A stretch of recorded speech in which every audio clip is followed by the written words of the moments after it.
Hello!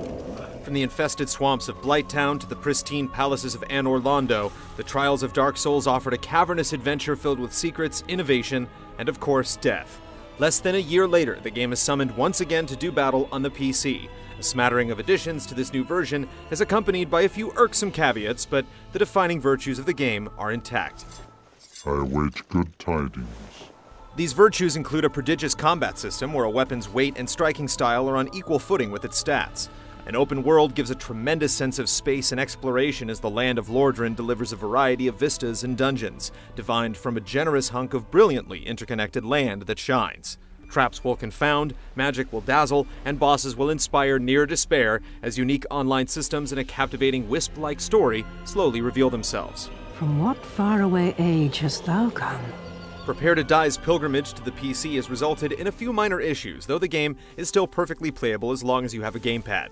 Keyboard and mouse simply can't serve as a surrogate for these swords and shields. Keyboard controls are atrocious, and even twiddling with user-defined key bindings does little to alleviate an additional and unwelcome layer of masochism.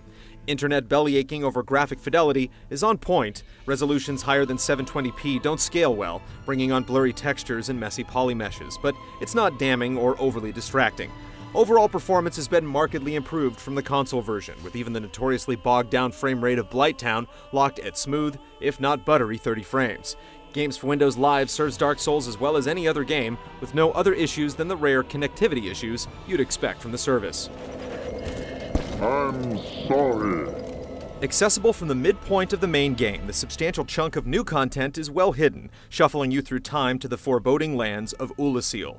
The level of challenge taxed towards crushing, with formidable foes barring progress to new lands, spells, and unexpected oddities. A new matchmaking arena facilitates player versus player combat, complete with leaderboards, offering a way to test your mettle against other human players that's more direct than entering covenants or using special items. In terms of enriching the narrative, the rise and fall of the Ulasilian Empire illuminates and expands on some of the key mysteries of the series, without being too brash with the exposition. For I am one with the sorceries of Urasil. But even if you don't end up seeing every last secret it has to offer, Dark Souls is a unique game well worth experiencing, with deep systems to master and expansive lands to map. An unwritten contract requires that the player intimately embrace the game's intricacies in order to persevere and ultimately conquer the difficult challenges. There are one or two things to be wary of here, but if you're willing to sign, you'll have a chance to earn a feeling of true accomplishment.